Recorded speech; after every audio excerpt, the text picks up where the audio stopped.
Question, atom ని divide చేయగలమా? Long time scientists said atom is the indivisible particle of matter, but experiments started giving unexpected results. First came the discovery of electron, then proton, and finally neutron.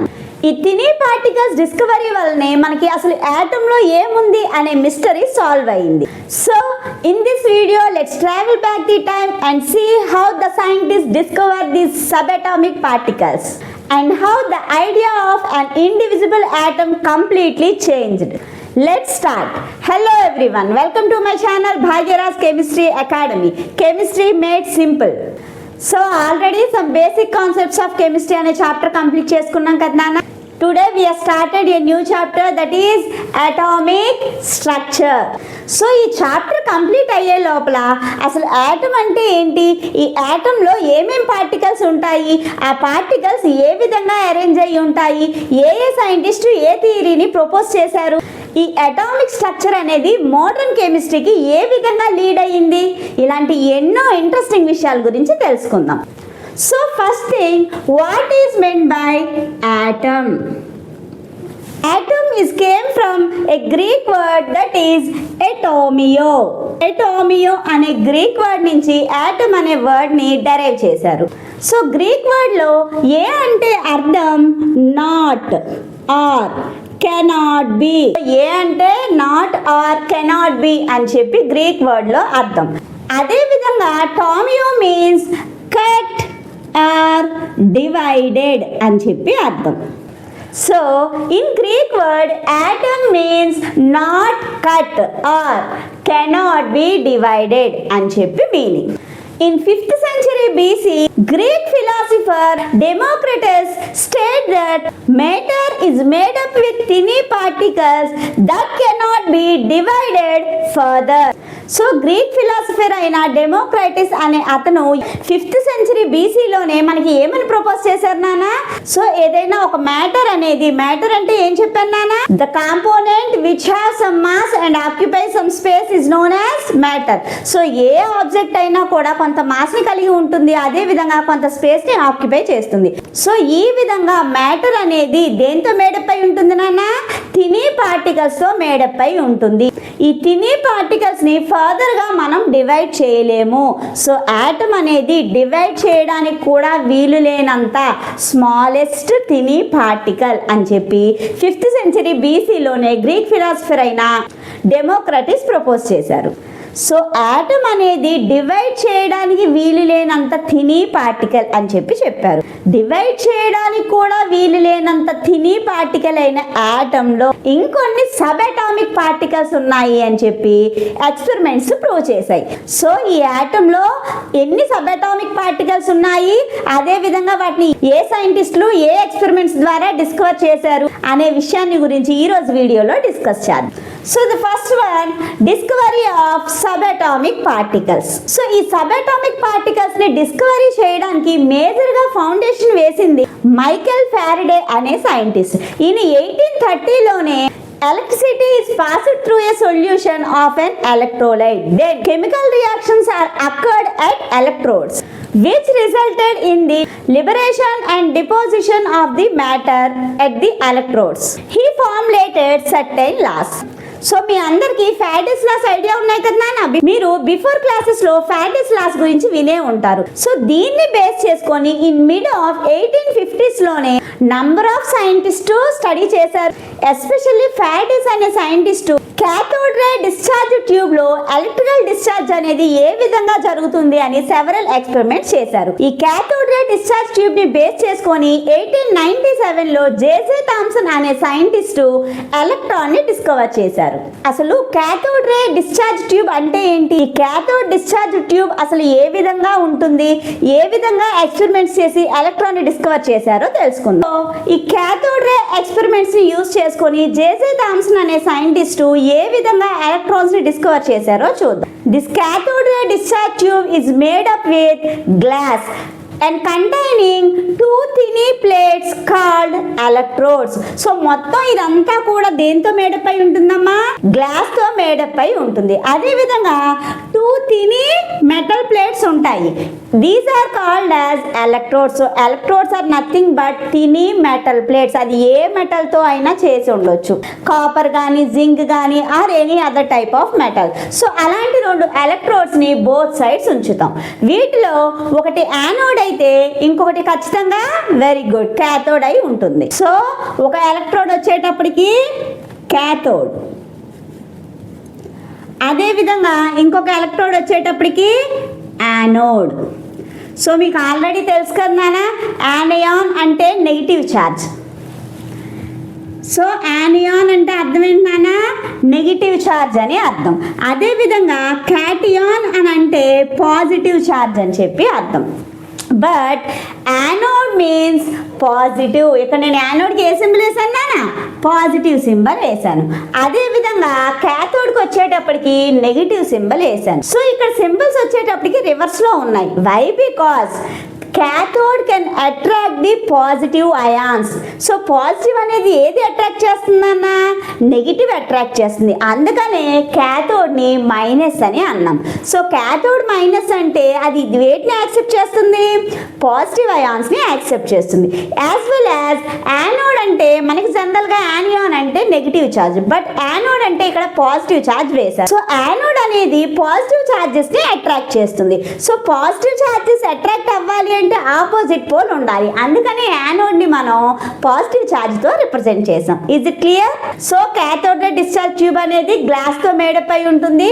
Two thin metal plates ఉంటాయి, వాటిని electrodes అని చెప్పి అంటాం. So ఈ cathode ray discharge tube లో లోపల gas తో fill చేస్తాం. సో ఇక్కడ వాక్యూమ్ పంప్ ని యూజ్ చేసి వెరీ లో ప్రెజర్ ని యూజ్ చేయాలి.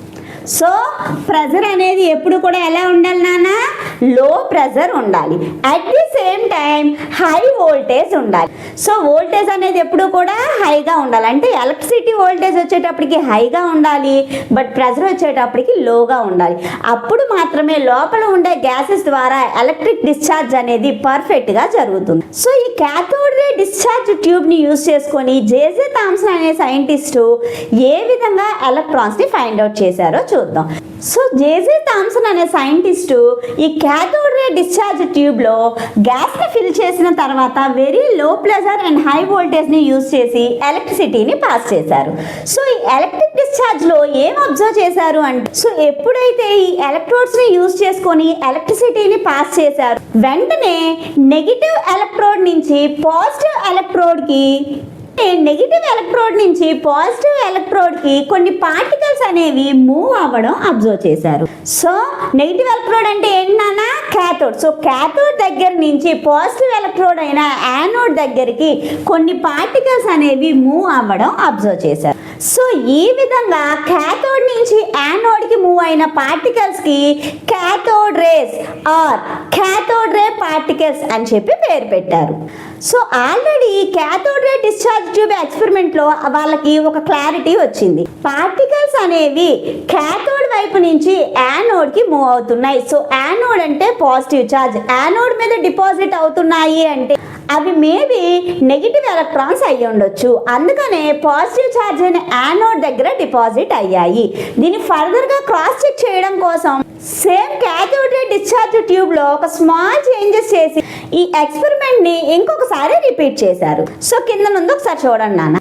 Cathode ray discharge tube with perforated anode. Same పైన ఉన్నట్టు డయాగ్రామ్ సిమిలర్గా కింద కూడా డ్రా చేశాను, కానీ ఒక స్మాల్ డిఫరెన్స్ చేశాను. ఏంటిదన్నా? పెర్ఫోర్టెడ్ యానోడ్. సో పెర్ఫోర్టెడ్ యానోడ్ మీన్స్ ఇక్కడ ఉన్న యానోడ్కి చిన్న చిన్న హోల్స్ని పెట్టారు. అదేవిధంగా యానోడ్ బ్యాక్ సైడ్ పార్ట్ని ఫాస్ఫోరసెంట్ ఆర్ జింక్ సల్ఫైడ్ మెటీరియల్స్తో కోటింగ్ వేశారు. సో ఇప్పుడు సేమ్ ఎక్స్పెరిమెంట్ని రిపీట్ చేశారు. Very low pressure and very good high voltage. So ఈ హై వోల్టేజ్ని యూజ్ చేసుకొని ఈ ఎలక్ట్రోడ్స్ ద్వారా ఎలక్ట్రిసిటీని పాస్ చేశారు. బిఫోర్ ఎక్స్పెరిమెంట్లో జరిగిన క్యాథోడ్ దగ్గర నుంచి యానోడ్ దగ్గరికి మూవ్ అవ్వడం స్టార్ట్ అయ్యాయి. బట్ ఎందుకని anode back side fluorescent material or zinc సల్ఫైడ్తో కోటింగ్ వేశారు అంటే, యాటమ్ అనేది డివైడ్ చేయడానికి వీలు లేనంత చిన్న పార్టికల్. అలాంటిది దాంట్లో ఉండే పార్టికల్స్ ఇంకెంత స్మాలెస్ట్ థింగ్స్ అయి ఉంటాయి. సో వాటిని మనం విజిబుల్ గా చూడలేము. అందుకనే anode back side fluorescent material or phosphorescent material తో కోటింగ్ అనేది వేశారు. సో ఈ మెటీరియల్ వల్ల వచ్చే యూజ్ ఏంటి అంటే మనకి ఏవైనా రేస్ వాటి మీద పడినప్పుడు అవి ఏ విధంగా రిఫ్లెక్ట్ చేస్తాయి అంటే ఒక లైట్ రూపంలో రిఫ్లెక్ట్ చేస్తాయి. అప్పుడు మనకు అది కంటికి కనిపించడానికి పాసిబిలిటీస్ ఉన్నాయి. ఫర్ ఎగ్జాంపుల్ మనం అందరం డైలీ లైఫ్లో యూజ్ చేసే టెలివిజన్ ఉంది కదా అన్న టీవీ. సో మనకి టీవీలో ఈ ఫ్లోరసెన్స్ని బేస్ చేసుకొని పిక్చర్ అనేది స్క్రీన్ మీద కనిపిస్తుంది. సో లోపల కొన్ని క్యాథోడ్ రేస్ అనేవి ఉంటాయి. ఈ క్యాథోడ్ రేస్ అనేవి రిఫ్లెక్ట్ అయ్యి మన కంటికి కనిపించడం కోసం టీవీ స్క్రీన్ ని ఫ్లోరసెంట్ మెటీరియల్ తో మేడప్ చేస్తారు. సో ఎప్పుడైతే ఈ ఫ్లోరసెంట్ మెటీరియల్ మీద బ్యాక్ సైడ్ నుంచి క్యాథోడ్ రేస్ పడతాయో మన ఫ్రంట్ కి ఆ రేస్ అనేవి విజిబుల్ గా పిక్చర్ రూపంలో కనిపిస్తాయి. సో అదే విధంగా యానోడ్ బ్యాక్ సైడ్ కూడా ఫ్లోరసెన్స్ ఆర్ ఫాస్ఫోరసెంట్ మెటీరియల్ తో కోటింగ్ అనేది వేశారు. సో వెంటనే ఈ విధంగా ట్రావెల్ అవుతూ వచ్చిన క్యాథోడ్ రేస్ అనేవి యానోడ్ కున్న హోల్స్ ద్వారా ట్రావెల్ చేసి ఆ ఫాస్ఫోరసెన్స్ ఆర్ ఫ్లోరసెన్స్ ని టచ్ చేసినప్పుడు ఆ కోటింగ్ మీద బ్రైట్ స్పాట్ అనేది ఒకటి డెవలప్ అయింది. సో ఈ రేస్ ని ఎలక్ట్రికల్ ఫీల్డ్ అదే విధంగా మ్యాగ్నెటిక్ ఫీల్డ్ లో ఉంచినప్పుడు ఈ రేస్ లో ఎటువంటి డిస్ట్రాక్షన్ లేకుండా ఈ క్యాథోడ్ రేస్ అనేవి స్ట్రైట్ లైన్ లోనే మూవ్ అయ్యాయి. So through out the experiment మనకు అర్థమైన విషయం ఏంటి అంటే the first thing the cathode rays are start from cathode and move towards the anode. And the second one, these rays are themselves not visible, but their behavior can be observed certain type of materials like fluorescence and phosphorescence which glow when hit by them. So ఈ cathode rays అనేవి వాటంతలా వాటిగా అవి మనకి కనిపించవు, but వాటి యొక్క బిహేవియర్ని observe చేయడం కోసం కొన్ని మెటీరియల్స్ని యూజ్ చేయొచ్చు లైక్ ఫ్లోరసెంట్ అదే విధంగా ఫాస్ఫోరసెంట్. సో ఈ మెటీరియల్స్కి ఎప్పుడైతే ఆ రేస్ టచ్ అవుతాయో అవి గ్లో అవ్వడం స్టార్ట్ అవుతాయి. In the presence of electrical or magnetic field, the rays are traveled in the straight line. So ఈ రేస్ ని మనం ఎలక్ట్రికల్ ఫీల్డ్ లో ఉంచినా అదే విధంగా మ్యాగ్నెటిక్ ఫీల్డ్ లో ఉంచినా కూడా ఎటువంటి డిస్ట్రాక్షన్స్ జరగకుండా ఆ రేస్ అనేవి స్ట్రైట్ లైన్ లోనే మూవ్ అయ్యాయి. సో ఈ ఎలక్ట్రికల్ అండ్ మ్యాగ్నెటిక్ ఫీల్డ్ ని అబ్జర్వ్ చేసినప్పుడు నెగిటివ్ పార్టికల్స్ ఏ విధంగా అయితే ఎలక్ట్రికల్ అండ్ మ్యాగ్నెటిక్ ఫీల్డ్ లో బిహేవ్ చేస్తాయో అదే విధంగా ఈ క్యాథోడ్ రేస్ అనేవి కూడా ఎలక్ట్రికల్ అండ్ మ్యాగ్నెటిక్ ఫీల్డ్ లో బిహేవ్ చేశాయి. So these experiments are said that these cathode rays are must and should be a negative rays that is called electrons. So ఎప్పుడైతే ఈ cathode race same negative rays లానే behaviour ఉందో so ఖచ్చితంగా ఈ cathode rays అనేవి negatively charged particles అని చెప్పి confirm అయింది. So these cathode rays are negatively charged particles are named as electron. And most important thing, the characteristics of cathode rays do not depend upon the material made up with electrodes as well as the gas present in the cathode ray discharge tube. So ఈ cathode ray discharge tube లో ఉండే gas మీద కానీ అదే విధంగా electrodes యొక్క material మీద కానీ ఏ విధంగానూ డిపెండ్ అయి లేవు. సో సేమ్ ఎక్స్పెరిమెంట్ ని ఎలక్ట్రోడ్స్ యొక్క మెటీరియల్ ని చేంజ్ చేసి సెవరల్ టైమ్స్ రిపీట్ చేసినా కూడా అదే విధంగా డిశ్చార్జ్ ట్యూబ్ లో గ్యాసెస్ ని చేంజ్ చేసినా కూడా ఈ cathode rays లో ఎలాంటి చేంజెస్ లేవు. Which means this cathode rays are not affected by the material made up with electrode as well as gas present in the discharge tube. Is it clear? Thus we can conclude that electrons are the basic constituent particles in all atoms. So ఇప్పుడు electron అనే ఒక sub atomic particle atom లోపల ఉంది అని చెప్పి discover అయ్యింది. So ఎప్పుడైతే electron యొక్క డిస్కవరీ జరిగిందో వెంటనే అసలు ఈ ఎలక్ట్రాన్ ఎంత మాస్ని కలిగి ఉంటుంది అదే విధంగా ఎంత ఛార్జ్ని కలిగి ఉంటుంది అని చెప్పి రీసెర్చ్ స్టార్ట్ అయింది. So charge to mass ratio of electron ని క్యాలిక్యులేట్ చేశారు. That is E/me is equal to 1.7. So charge to mass ratio రేషియోని క్యాలిక్యులేట్ చేస్తే E/me is equal to 1.758820 into 10⁻11 coulomb KG inverse. So ఇక్కడ కులూంబ్ అనేది మనకి E అనేది ఎలక్ట్రికల్ ఛార్జ్ ఇన్ కులూంబ్స్, అదేవిధంగా me is the mass of the electron in KGs. So ఈ రెండింటిని క్యాలిక్యులేట్ చేసేటప్పుడు యూనిట్స్ కూడా ఎలక్ట్రికల్ ఛార్జ్ కి యూనిట్స్ కులూంబ్, అదేవిధంగా మాస్ ఆఫ్ ది ఎలక్ట్రాన్ కి ఛార్జెస్ కేజ్. సో డివిజన్ లో ఉన్న కేజీ పైకి వస్తే ఏమవుతుందా, కేజీ ఇన్వర్స్ అవుతుంది. సో ఈ విధంగా ఛార్జ్ టు ది మాస్ రేషియోని క్యాలిక్యులేట్ చేశారు. నెక్స్ట్ కనుక్కోవాల్సింది ఛార్జ్ ఆఫ్ ది ఎలక్ట్రాన్. ఈ ఛార్జ్ ఆఫ్ ది ఎలక్ట్రాన్ ని కనుక్కోవడం కోసం ములికన్ అనే సైంటిస్ట్ ములికన్ ఆయిల్ డ్రాప్ ఎక్స్పెరిమెంట్ అనే ఒక ఎక్స్పెరిమెంట్ ని చేశారు. ఈ ఎక్స్పెరిమెంట్ ని యూజ్ చేసుకొని ఛార్జ్ ఆఫ్ ది ఎలక్ట్రాన్ ని క్యాలిక్యులేట్ చేశారు. బట్ ఈ ఛార్జ్ అనేది మస్ట్ అండ్ షుడ్ గా నెగిటివ్ ఛార్జ్ లోనే ఉంటుంది. ఎందుకు అంటే ఎలక్ట్రాన్ అనేది ఏ ఛార్జ్ అమ్మా, వెరీ గుడ్, నెగిటివ్ ఛార్జ్ కాబట్టి.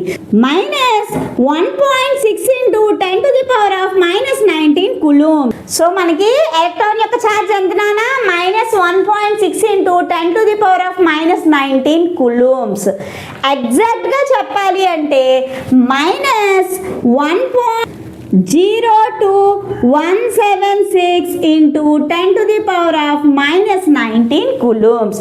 సో మనం -1.6 ఇంటూ 10⁻−19 చెప్పినా కరెక్టే క్యాలిక్యులేషన్స్ చేసేటప్పుడు. లేదు ఎగ్జాక్ట్ గా రావాలి అంటే -1.602176 ఇంటూ 10⁻−19 కులూంబ్స్ వేయాలి. సో ఇప్పుడు మనకి ఛార్జ్ ఆఫ్ ది ఎలక్ట్రాన్ వచ్చింది, అదేవిధంగా charge to the mass ratio వచ్చింది.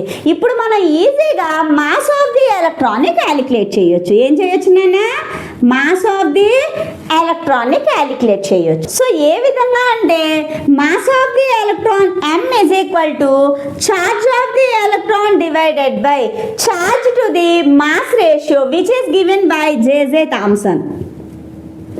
E/me. సో ఎలక్ట్రాన్ యొక్క ఛార్జ్ ఎంత వచ్చిందనా, -1.602176 into 10⁻−19 coulombs. Very good. Divided by charge to the mass ratio value ఎంత వచ్చిందనా, very good, 1.758820 into 10⁻11 coulomb KG inverse. So ఈ రెండు వాల్యూస్ ని సింప్లిఫై చేస్తే that is equal to 9.1094 into 10⁻−31. Mass అన్నాం కాబట్టి యూనిట్స్ ఏంటి నానా, వెరీ గుడ్, కేజీ. సో మీరు ఈ వాల్యూస్ అనేవి మస్ట్ అండ్ షుడ్ గా గుర్తుపెట్టుకోవాలి. ఏమైనా క్యాలిక్యులేషన్స్ చేసేటప్పుడు మాస్ ఆఫ్ ది ఎలక్ట్రాన్ అంటే నియర్లీ 9 ఇంటూ 10⁻−31 కేజీ. అదేవిధంగా ఛార్జ్ ఆఫ్ ది ఎలక్ట్రాన్ అంటే -1.6 ఇంటూ 10⁻−19 కులూంబ్. సో ఈ రెండు వాల్యూస్ని కూడా మనం ప్రాబ్లమ్స్ని సాల్వ్ చేసేటప్పుడు యూజ్ అవుతాయి కాబట్టి ఖచ్చితంగా గుర్తుపెట్టుకోవాలి. సో నెక్స్ట్ క్లాస్లో ప్రోటాన్ని అదేవిధంగా న్యూట్రాన్ని ఏ విధంగా డిస్కవర్ చేశారో చూద్దాం. ఐ హోప్ వీడియో మీకు అర్థమైందని అనుకుంటున్నాను. వీడియో కనుక నచ్చితే తప్పకుండా లైక్ చేయండి. మీరు చేసే ఒక చిన్న లైక్ మీలాంటి ఎంతో మంది స్టూడెంట్స్ దగ్గరికి ఈ వీడియోని తీసుకెళ్ళడానికి యూజ్ అవుతుంది. So please like, share and subscribe. Thank you.